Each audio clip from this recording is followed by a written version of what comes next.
کیا آپ جانتے ہیں کہ حضرت ادریس علیہ السلام کی موت کا واقعہ کیسے پیش آیا؟ اور کیا آپ کو معلوم ہے کہ حضرت ادریس علیہ السلام کو ادریس کے نام سے کیوں پکارا جاتا ہے؟ اور کیا آپ یہ بھی جانتے ہیں کہ کون سے آسمان پر حضرت ادریس علیہ السلام کی روح قبض کی گئی؟ حضرت ادریس علیہ السلام اللہ تعالیٰ کے تیسرے نبی تھے جو حضرت آدم علیہ السلام اور حضرت شیت علیہ السلام کے بعد نبوت کے جبل القدر منصب پر فائز ہوئے۔ مورخین کے مطابق آپ علیہ السلام کی ولادت بابل عراق یا مصر کے شہر منفیس یعنی منف میں ہوئی۔ آپ کا اصل نام اخنوخ تھا، جبکہ قرآن کریم اور احادیث مبارکہ میں آپ کو ادریس کے نام سے پکارا گیا ہے۔ روایات کے مطابق حضرت ادریس نے دنیا میں لوگوں کو سب سے پہلے لکھنے پڑھنے اور تعلیم حاصل کرنے کا درس دیا، بلکہ اپنی زندگی کا بیشتر حصہ اس درس و تبلیغ میں صرف کیا۔ چنانچہ لوگ آپ کو ادریس یعنی درس دینے والا کہہ کر پکارنے لگے۔ آپ علیہ السلام حضرت شیت کی 5ویں پشت سے تعلق تھا اور آپ علیہ السلام کا شجرہ نسب یوں ہے: ادریس بن یار بن مہائل بن کنین بن انوش بن شیت بن آدم علیہ السلام۔ حضرت ادریس منصب نبوت پر حضرت شیت کا انتقال ہوا تو کچھ عرصے بعد ان کے پیروکار بہت محدود تعداد میں رہ گئے۔ قابیل کی اولاد نے کفر و شرک، بدکاری اور بے حیائی کا بازار گرم کر رکھا تھا۔ زناکاری اور شراب نوشی عام تھی۔ پاکیزہ رشتوں کی پہچان ناپید ہو چکی تھی۔ بتوں کی پوجا اور آگ کی پرستش ہو رہی تھی، گویا دنیا پر شیطان اور اس کے حواریوں کا راج تھا۔ حضرت آدم علیہ السلام اور حضرت شیت کی قائم کردہ شرعی حدود اور احکامات الہی کو پامال کیا جا رہا تھا، اور یہی وہ وقت تھا جب اللہ جل شانہ نے اس بگڑی ہوئی قوم میں ایک نبی مابعوث کرنے کا فیصلہ کیا اور اس عظیم منصب کے لیے حضرت شیت کی نسل سے حضرت ادریس کا انتخاب فرمایا۔ حضرت ادریس میں وہ تمام خوبیاں بدرجہ ات موجود تھیں جو اللہ کے نبی میں ہونی چاہیے۔ آپ علیہ السلام حضرت آدم علیہ السلام کے دین کے پیروکار، نہایت عبادت گزار، متقی، پرہیزگار اور انتہائی سچے انسان تھے۔ بابل سے مصر کی جانب ہجر نبوت کے منصب پر فائز ہوتے ہی آپ نے اپنی قوم کے بھٹکے ہوئے لوگوں میں وعظ و تبلیغ کا کام شروع کر دیا، لیکن راہ ہدایت کا یہ درس اور نیکی کی باتیں ان لوگوں کو بہت ناگوار گزرتیں، چنانچہ وہ آپ کے دشمن ہو گئے۔ آپ اور آپ کے پیروکاروں کو طرح طرح سے اذیتیں دینے لگے، یہاں تک کہ آپ نے ان کی ایذا رسانیوں سے تنگ آ کر ایک بابل سے ہجرت کا ارادہ کر لیا اور اپنے پیروکاروں کو اپنے فیصلے سے مطلع کیا۔ کیونکہ بابل دریائے فرات اور دریائے دجلہ کے کنارے ایک سرسبز شاداب علاقہ تھا، لہٰذا لوگوں کے لیے اس علاقے سے ہجرت کرنا خاصا مشکل فیصلہ تھا، اور انہوں نے اس حوالے سے تحفظات کا اظہار بھی کیا۔ لیکن پھر حضرت ادریس کے سمجھانے پر وہ لوگ آپ کے ساتھ ہجرت پر تیار ہو گئے۔ حضرت ادریس اور ان کے پیروکاروں نے بابل سے مصر کا رخ کیا اور دریائے نیل کے کنارے آباد ہو گئے، جو بابل سے بھی زیادہ سرسبز و شاداب علاقہ تھا۔ حضرت ادریس نے یہاں کے لوگوں میں درس و تبلیغ کے کام کو جاری رکھا۔ آپ علیہ السلام اس وقت لوگوں میں رائج کا تمام زبانوں سے واقف تھے اور عوام کو انہی کی زبان میں درس دیتے تھے۔ قرآن پاک میں ذکر آپ کا قرآن مجید میں 2 مرتبہ ذکر آیا ہے۔ سورہ مریم میں اللہ تعالیٰ فرماتے ہیں، اور اس کتاب میں ادریس کا ذکر بھی کیجیے، شک وہ بڑے سچے نبی تھے اور ہم نے ان کو بلند رتبے تک پہنچایا۔ نیز سورۃ الانبیاء میں اللہ تعالیٰ نے فرمایا، اور اسماعیل اور ادریس اور ذوالکفل کا تذکرہ نہ کیجیے، یہ سب ثابت قدم رہنے والے لوگوں میں سے تھے۔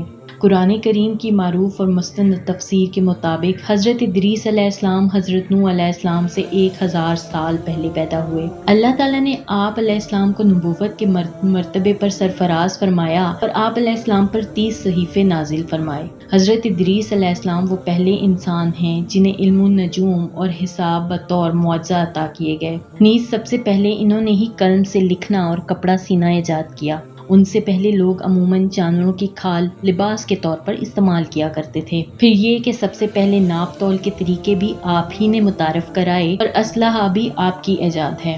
آپ نے اسلحہ تیار کر کے بنو قابیل سے جہاد کیا۔ علامہ ابن اسحاق کا کہنا ہے کہ دنیا کا سب سے پہلا شخص جس نے قلم سے لکھا حضرت ادریس ہیں۔ صحابہ اکرام نے حضور پاک صلی اللہ علیہ وآلہ وسلم سے رمل کے بارے میں سوال کیا۔ یہ ایک ایسا علم ہے جس میں ریت پر مخصوص لکیریں کھینچ کر کچھ معلوم کیا جاتا ہے۔ تو رسول پاک صلی اللہ علیہ وآلہ وسلم نے فرمایا، ایک پیغمبر تھے جنہوں نے یہ لکھا، لہٰذا جس شخص کا خط اس کے موافق ہو جائے تو اچھا ہے۔ علماء تفسیر فرماتے ہیں کہ پہلا شخص جس نے تبلیغ دین کے لیے وعظ و خطاب کا سلسلہ شروع کیا وہ حضرت ادریس تھے۔ حضرت ادریس چوتھے آسمان پر۔ بلال بن سیار کہتے ہیں کہ حضرت ابن عباس نے حضرت کعب سے پوچھا کہ قرآن پاک کی اس آیت اور ہم نے ان کو اونچی جگہ اٹھا لیا کا کیا مطلب ہے؟ تو حضرت کعب نے فرمایا اللہ عز و جل نے حضرت ادریس کی طرف وحی بھیجی کہ میں تمہیں ہر روز تمام بنی آدم کے اعمال کے برابر درجات دیتا ہوں۔ اس سے مراد اس زمانے کے تمام بنی آدم ہیں۔ تو حضرت ادریس نے چاہا کہ پھر تو اعمال میں اور اضافہ ہو جانا چاہیے، لہٰذا جب ان کے پاس فرشتے آئے تو انہوں نے وحی کا ذکر کرتے ہوئے کہا میں چاہتا ہوں کہ ملک الموت سے بات کروں اور پوچھوں کہ کب تک میری زندگی باقی ہے۔ فرشتے نے حضرت ادریس کو اپنے پروں پر اٹھایا اور انہیں لے کر آسمان کی طرف بلند ہو گیا۔ جب وہ چوتھے آسمان پر پہنچے تو ان کی ملک الموت سے ملاقات ہو گئی جو نیچے اتر رہے تھے۔ جب ادریس کے دوست فرشتے نے ملک الموت سے حضرت ادریس کے بارے میں ذکر کیا تو اسرائیل نے پوچھا حضرت ادریس کہاں ہیں؟ فرشتے نے جواب دیا کہ وہ میری پشت پر ہیں۔ اس پر ملک الموت نے حیرت کا اظہار کرتے ہوئے کہا واہ تعجب ہے، مجھے پروردگار کی طرف سے کہہ کر بھیجا گیا ہے کہ حضرت ادریس کی روح چوتھے آسمان پر قبض کر لو، تو میں نے سوچا کہ وہ تو زمین پر ہیں، ان کی روح چوتھے آسمان پر کیسے قبض کروں؟ ابھی اسی سوچ و بچار میں تھا اور زمین پر اتر رہا تھا کہ تم انہیں لے کر چوتھے آسمان پر آ گئے، پھر ملک الموت نے ان کی روح قبض کر لی۔ ابن ابی حاتم نے بھی اس آیات کی تفسیر کے ذیل میں اس حدیث کو ذکر کرتے ہوئے یہ اضافہ کیا ہے کہ حضرت ادریس نے فرشتے سے کہا ملک الموت سے میرے بارے میں سوال کرو کہ میری عمر کتنی باقی ہے، جبکہ حضرت ادریس فرشتے کے ساتھ ہی تھے۔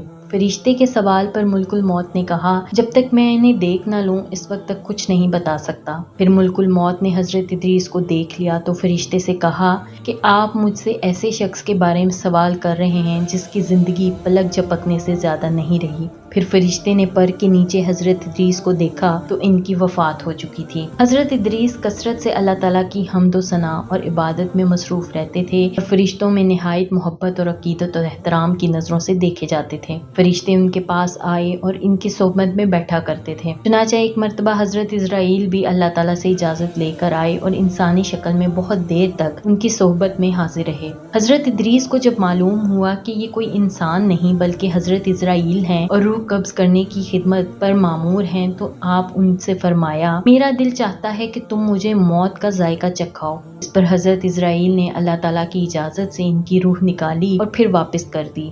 اس کے بعد حضرت ادریس کے ان سے فرمایا میرا دل چاہتا ہے کہ میں جنت اور دوزخ دیکھوں۔ چنانچہ حضرت اسرائیل نے اللہ تعالیٰ سے اجازت لے کر انہیں دوزخ دکھائی۔ وہ دوزخ دیکھ کر جنت میں آئے، بہت دیر تک وہاں کے مناظر دیکھتے رہے۔ آخر حضرت اسرائیل نے عرض کیا کہ اب واپس تشریف لے چلیے، مگر حضرت ادریس نے جواب دیا کہ جب تک جنت اور دوزخ کو پیدا کرنے والا مجھے یہاں سے جانے کا حکم نہیں دے گا اس وقت تک یہاں سے نہیں جاؤں گا۔ چنانچہ اللہ تعالیٰ نے ایک فرشتے کو مقرر فرمایا اور ان کے درمیان فیصلہ کر دے۔